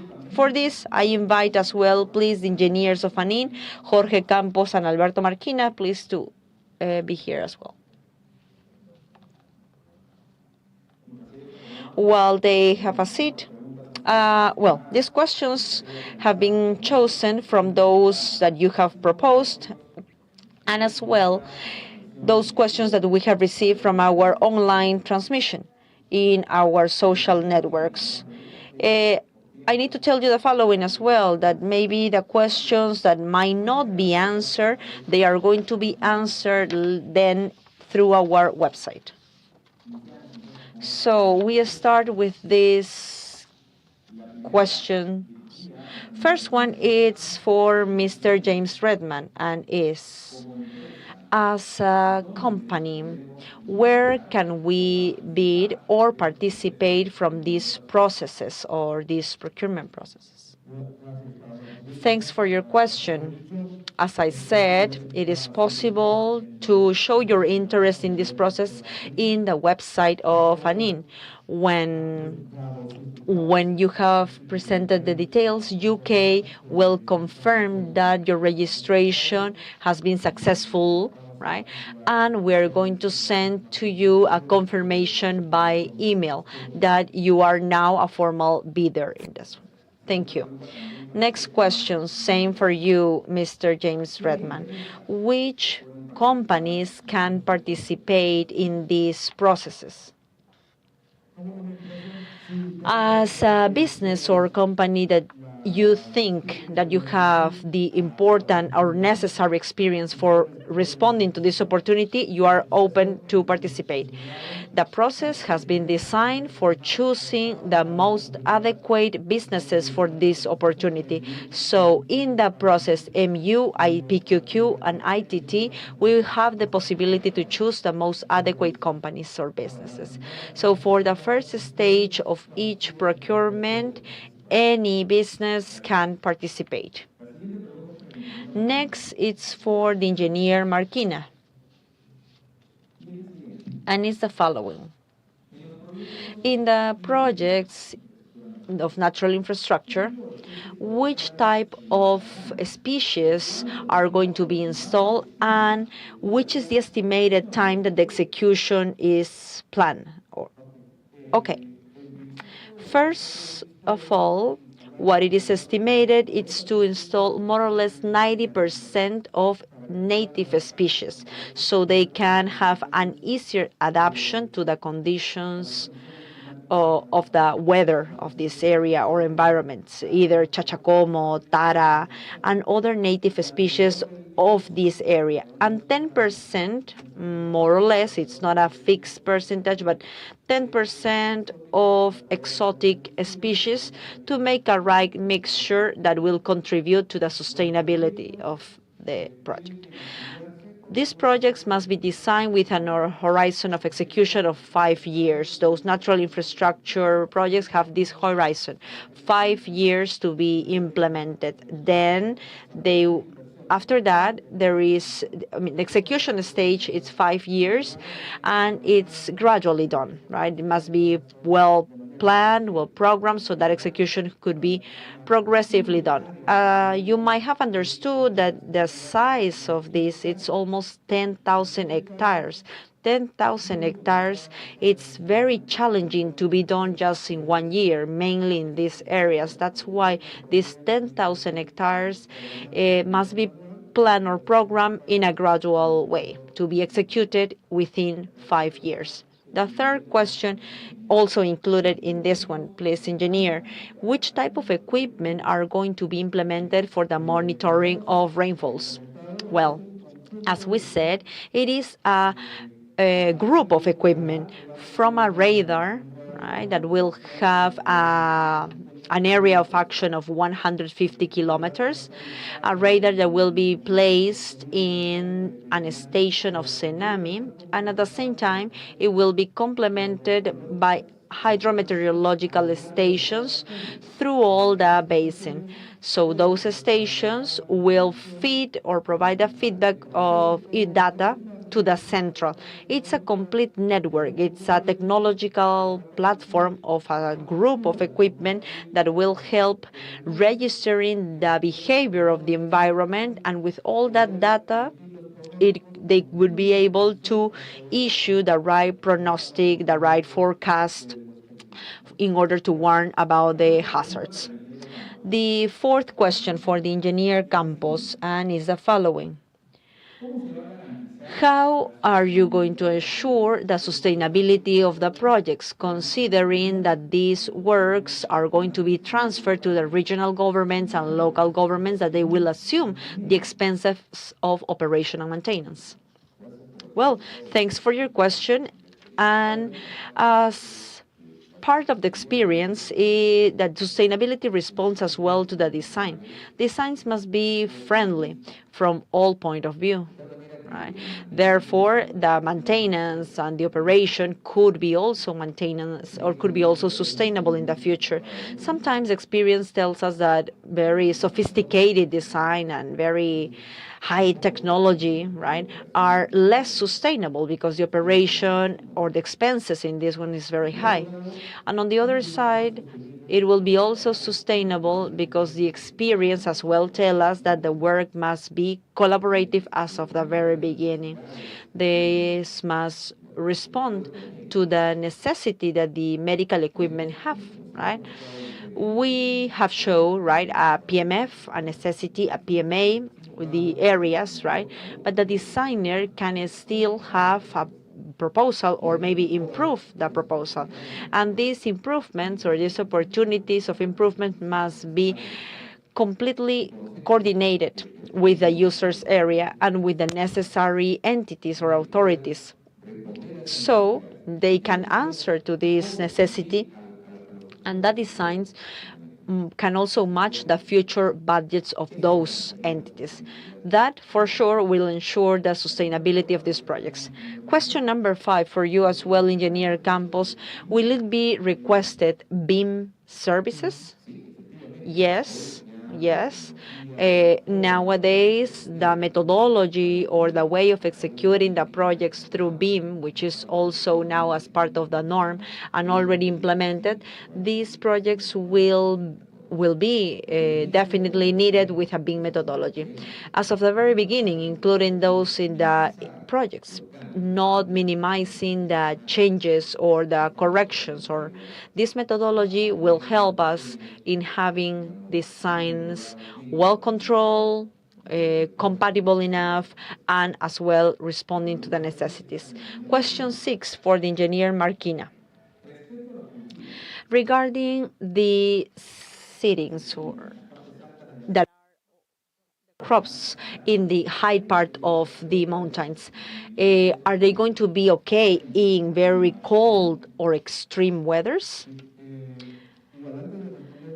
Well, before answering, I would like to take advantage of the previous question about the sustainability of the early warning system. In the case of the early warning system, as we refer, operation and maintenance will be in charge, or will be Senami, the one taking part of it. And we're also working with INDECI, the regional governments and local governments, so that could be, for sure sustainability could be assured. Same thing, ANIN has the possibility to assume the maintenance for a period of 4 years once it's finished. That is also something that adds an opportunity to have a better sustainability in these projects. Now, regarding the natural infrastructure projects, this is a challenge, and we have forecasted a set of strategies in order to assure the sustainability. First, as Jorge referred, within the design process, we need to compromise or include we need a high compromise of all the population that we have in the areas where we're going to execute this natural infrastructure, all these aspects of reforestation. That's why I said that it includes more or less 80% of native species and 10 or more exotic species, and other type of species that can have this involvement or participation of the population. In this one as well, we can implement other mechanisms, which is MERECE, the mechanism of redistribution of ecosystems. I would like to also thank Foreststrain, that we have an agreement with them, and they are supporting us in developing a series of tools for this, and as well with the Ministry of the Environment, MIOFIN, and the the United Nations program as well that we are working or including this Merece works. Another mechanism to contribute to sustainability is taking advantage of the carbon capture. We're talking about installing more or less 40,000 hectares, and that for sure will be another way to access the market of selling carbon, and in that way we can create or generate resources that will help the sustainability of this species. But not only the carbon capture, but also promoting the eco services, right? This ecosystem service, by having this size of hectares, definitely this promote ecosystem tourism, taking advantage of these species. We're talking about using all the tree, right? We're using the leaves, using the fruits, and taking advantage of all the different products that come from this forest.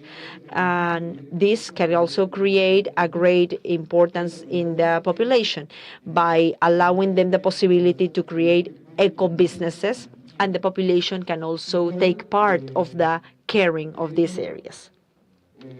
As well, the project has its own mechanisms to contribute to the operation and maintenance, but all these strategies are developed or are going to be developed as per certain structures or instructions corresponding to the terms of reference.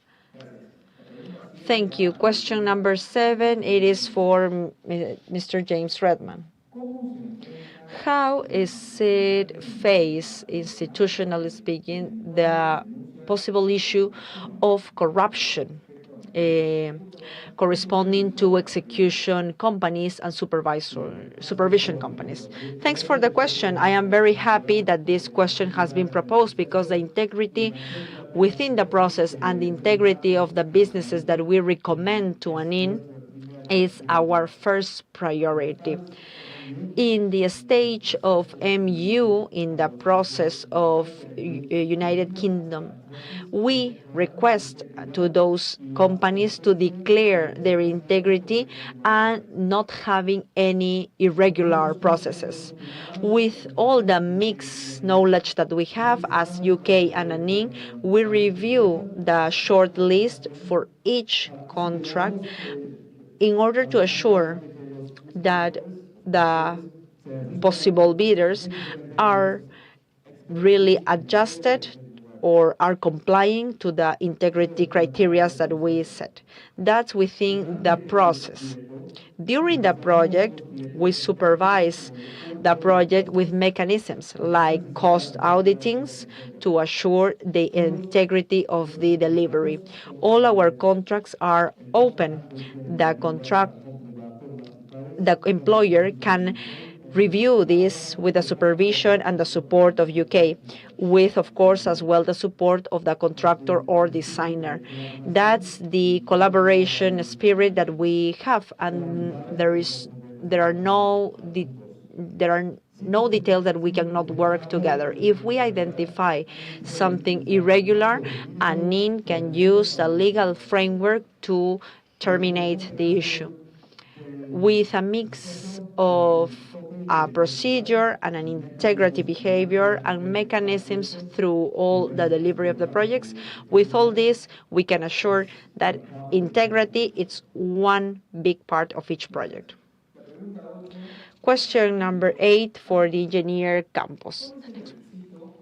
Which is the request or the condition for choosing which are going to be the projects of hospitals that ANIN will participate or will have an intervention?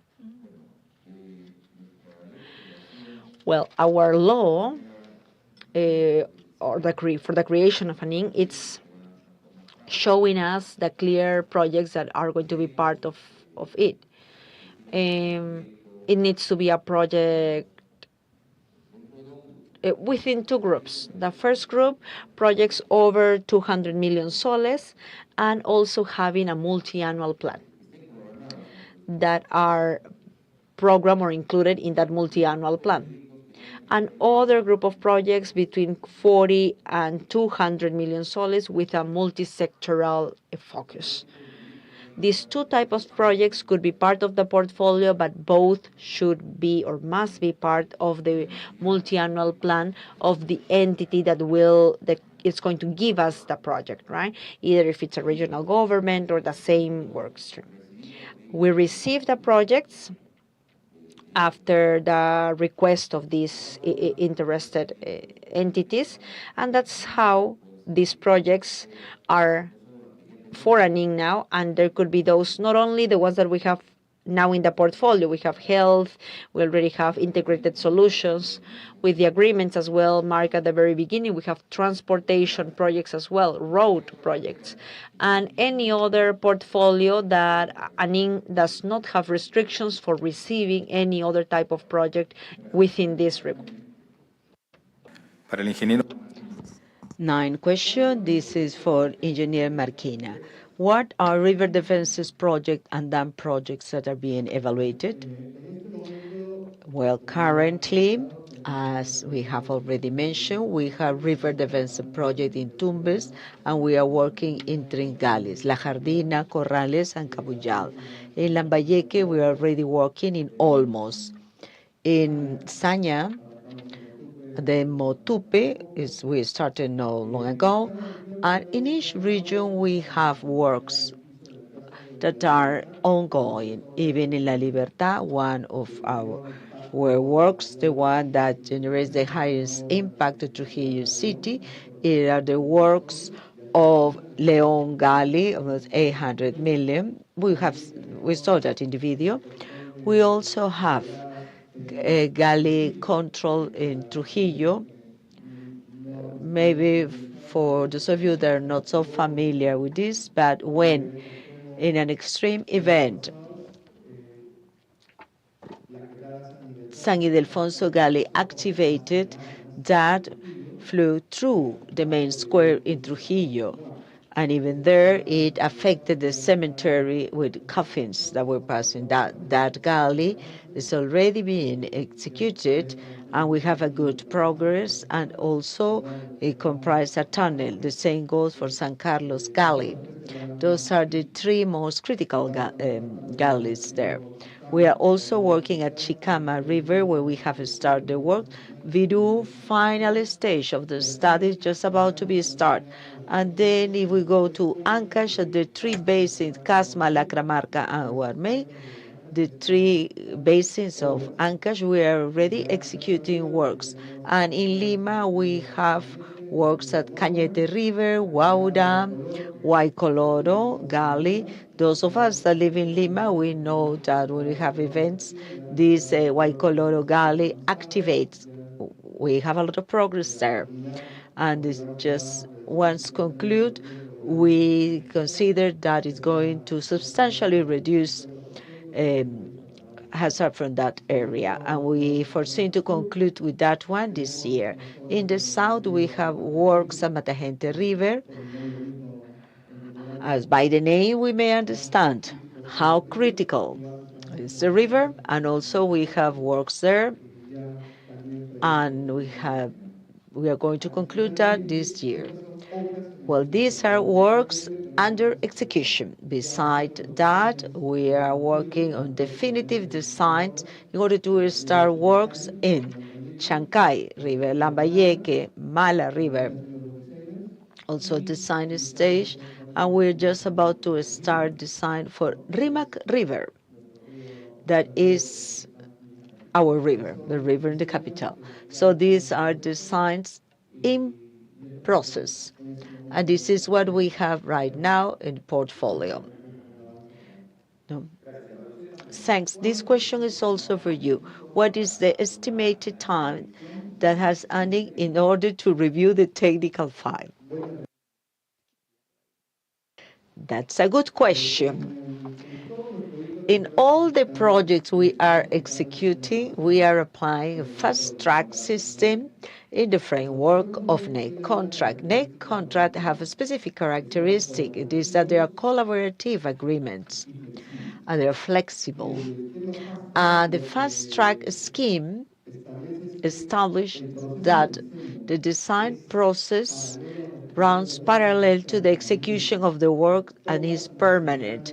El- Every week, every day, there is an interaction, permanent interaction between the contractor, the designer, and an in team in order to review on constant basis. So this is a dynamic process.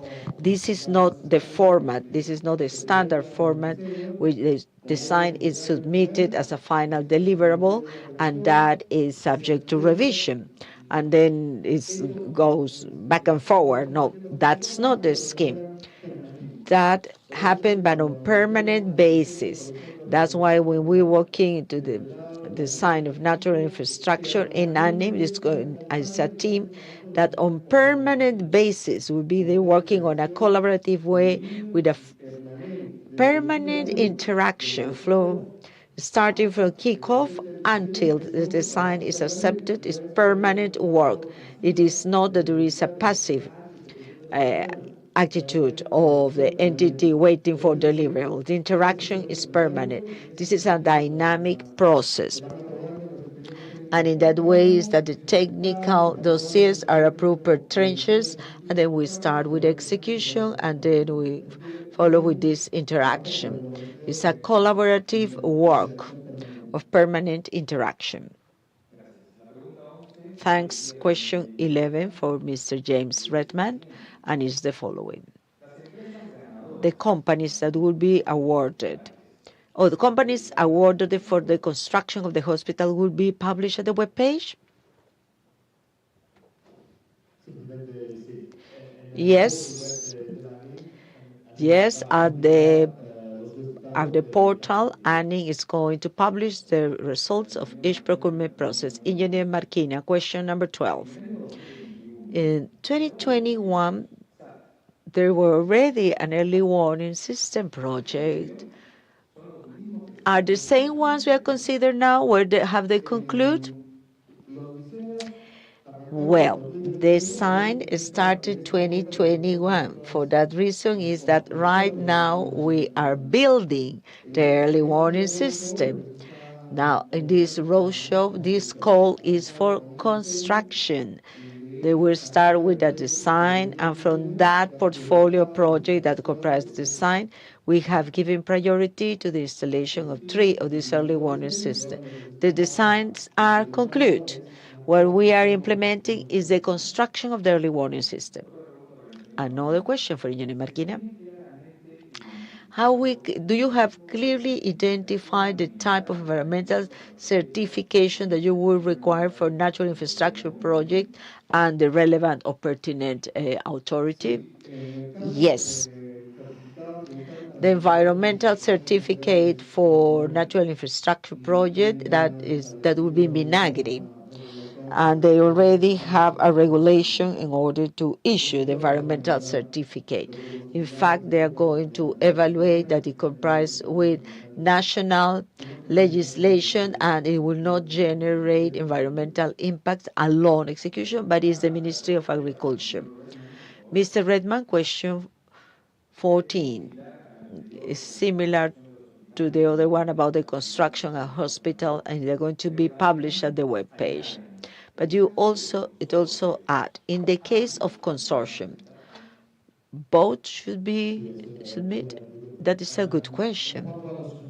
Consortium. In relation to consortium, our suggestion is that both companies, or in case there were 3 companies, all the companies would register at the MU phase, because when we have more visibility of all the participants, as for example a consortium or as individual companies, there is possible when we can support, administrate, manage the process in a better way. Nevertheless, when we move on to the procurement phases, formal procurement phases, the documents and the active participation could be done through the account of the company that leads the consortium. So for visibility, yes. Yes, we would like that each company will register at the web page and the platform, but then once we start the formal process, only the leader of the consortium have to submit documents. 15, and this is for you too. If a company has already been registered in the past and for of a prior process and has already received the confirmation that they are still active in the new award portal, is it necessary to register again? For a company that had taken part in a G2G process in the past, no. If they had submitted the information, if they had taken part in another process in the past, they do not have to register once again. On July 31st, we are going to release all the details on the platform, and you are going to receive an email with the username and a password.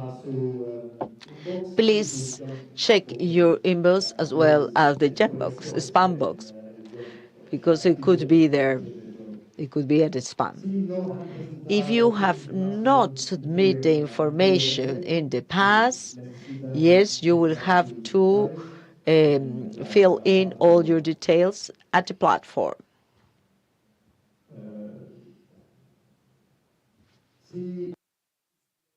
If you, as user in the platform, if you have been user in platform this year, we are not going to send you username and the password. You will not receive that again. No. So if you have already used the platform in 2024, you don't have to follow the process again because it's ongoing. I hope this is clear. Thanks, Mr. James Redman, Director of UKDT ANIN Program. Thanks. Thanks to Engineer Jorge Campos and Alberto Marquina from ANIN. Those questions, as we are above 11. The question that has not been addressed right now, they will be answered and you can check them through our webpage. Please stand up. I ask Mr. Hernan Jaipem as host, please join us because we have to conclude the roadshow. Please approach.